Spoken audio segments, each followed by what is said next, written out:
Hello everyone, welcome to another book review with me.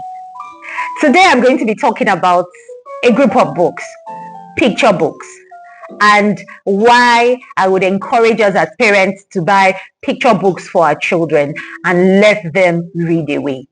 Now I'm talking about this because of a podcast I came across on Instagram from the Teachers of Duty, talking about how picture books, how they have found that picture books help children cultivate a habit of reading, and that even for children who from their early age, from their first grade, were labeled as not enjoying or loving to read, have become or graduated to becoming avid readers just by being introduced to picture books. And I can attest to this. I recall that growing up, my mom used to buy me bubble bee books. I call them bubble bee books because they had these bubble bee pictures, on the book. So I don't know if they're actually called bubble bee books, but I absolutely love those books because they helped my imagination soar because of the pictures that used to come along with the novels, and I would daydream and I would read those books over and over again.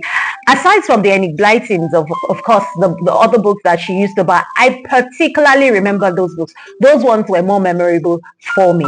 Now, for my children, I know that for children, usually we start with picture books for them from their nursery school days, picture books for shapes, for numbers, for colors, and all of that. But for my children, as they grew older, I know that at a point their dad introduced them to comic books. He really wanted them to get into comics. It wasn't my thing, but I allowed it to go.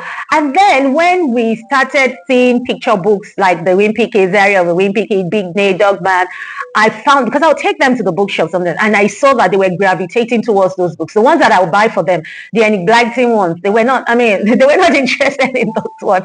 They were more interested in the picture books, and reluctantly, I would buy them for them. And then it became a ritual that we would always buy the new editions in the series. But what I found amazing was that sometimes they will read, most times and up till now, they will read those books over and over and over again until sometimes the books are in tatters, and they would even ask for some of those titles to be replaced.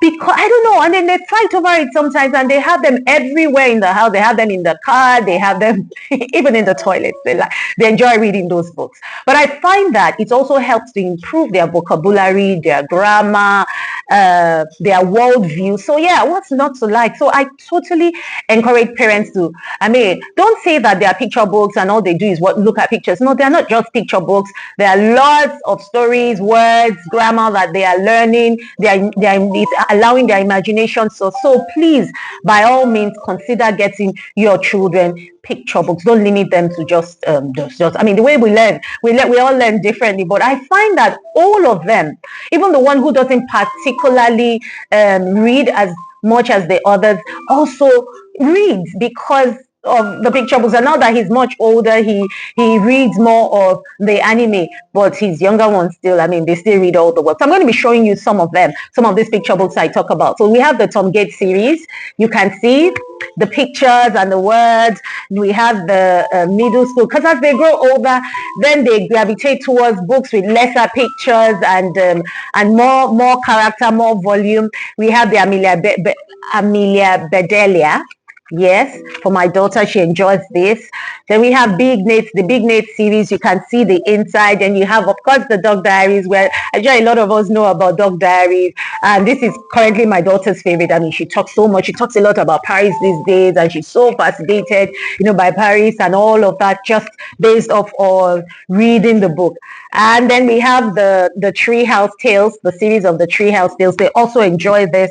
This one needs no introduction, Diary of a Wimpy Kid, and sometimes they just want some of the old editions that they've read in the past. It's simply amazing. And then you have the Dogman series. One of my kids really, really enjoyed this Dogman series for a season. He doesn't talk about it so much now. And then you have the comic books that they've gravitated towards, the Asterix. They fight over this book.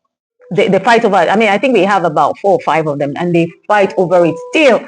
They read it over and over and over and over again. And now, see, the older one has graduated to reading anime. So please don't discourage them as long as it's good content. And then this was one of the ones that they started with earlier on. I was talking about the comic books. Yes, this is one of the ones they started with earlier. And then there's the enigmatic books. This is one of them. So if you see, you will find that they don't have so many pictures. But now, so earlier on, they didn't really enjoy reading these enigmatic books. But now they don't mind reading them now that they've become avid readers. So please buy them by all means, this book. And so what are you reading? Are you reading anything new? Are you learning anything new? Till I see you again, keep reading and keep learning something new. God bless.